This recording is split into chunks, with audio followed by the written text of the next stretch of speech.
No comment simply wait channel உங்களை அன்போடு வரவேற்கிறது.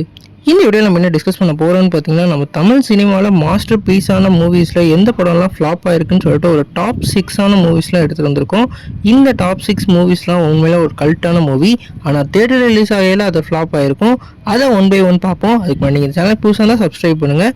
இந்த வரிசையில் முதல்ல நம்ம பார்க்க போகிறது ஆரண்ய காண்டம். இந்த படம் ஒரு வேறு லெவல் கல்ட்டு மூவின்னு சொல்லலாம். குறிப்பாக இந்த படத்தில் எல்லா ஆக்டர்ஸும் வேறு லெவல் நடிச்சிருப்பாங்க. ஆனால் இந்த படத்துக்கு ஒரு ஸ்டார் கேஸ்ட்டும் அதே மாதிரி ஸ்டார்டமும் இல்லாதனால இந்த படம் ஃப்ளாப் ஆயிடுச்சு. இப்போ இந்த படம் ஒரு கல்ட்டு மூவியாக இருக்குது. ரெண்டாவது படம் அன்பே சிவம். நம்ம கமலஹாசனை பொறுத்த வரைக்கும் நிறையா படம் கல்ட் மூவியாக இருக்கும். அதில் இப்போ வரைக்கும் கல்ட்டு மூவியாக இருக்கிறது அன்பே சிவம். இந்த படத்தை சுந்தர்சி அவர்கள் டைரக்ட் பண்ணியிருப்பார்.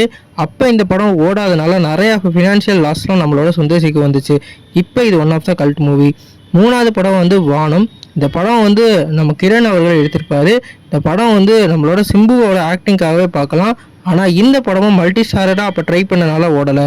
நாலாவது நம்ம பார்க்க போகிறது தங்க மீன்கள். இந்த படம் ஒரு வேறு லெவலில் ராமோட செதுக்குன மூவி. குறிப்பாக அப்பாவும் பொண்ணுக்கான பாசத்தை வேறு லெவலில் காமிச்சிருப்பாங்க. ஆனால் இந்த படத்துலேயும் அந்த ஸ்டார்டம் இல்லாதனால இந்த படம் ஓடலை. நம்ம அஞ்சாவதாக பார்க்க போகிறது நம்ம அதே தியாகராஜா காமராஜரோட இயக்கத்தில் சூப்பர் டீலக்ஸ். இந்த படம் ஒரு வேறு லெவல் கல்ட்டு மூவின்னு சொல்லலாம். குறிப்பாக இந்த படத்தில் ஃபகத் ஃபாசிலுக்கும் அதே மாதிரி விஜய் சேதுபதியோட ஆக்டிங் வேறு லெவலில் இருக்கும். தேசிய விருதெல்லாம் பெற்றுச்சு. ஆனால் இந்த படம் அப்போ ஓடலை.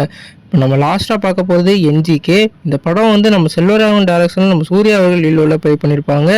இந்த படம் கேஸ்டிங் அறிவிக்கையிலே வேறு லெவல் ஹைப் கிரியேட் ஆச்சு. ஆனால் படம் ஒரு கமர்ஷியலாக இல்லாதனால ஓடலை.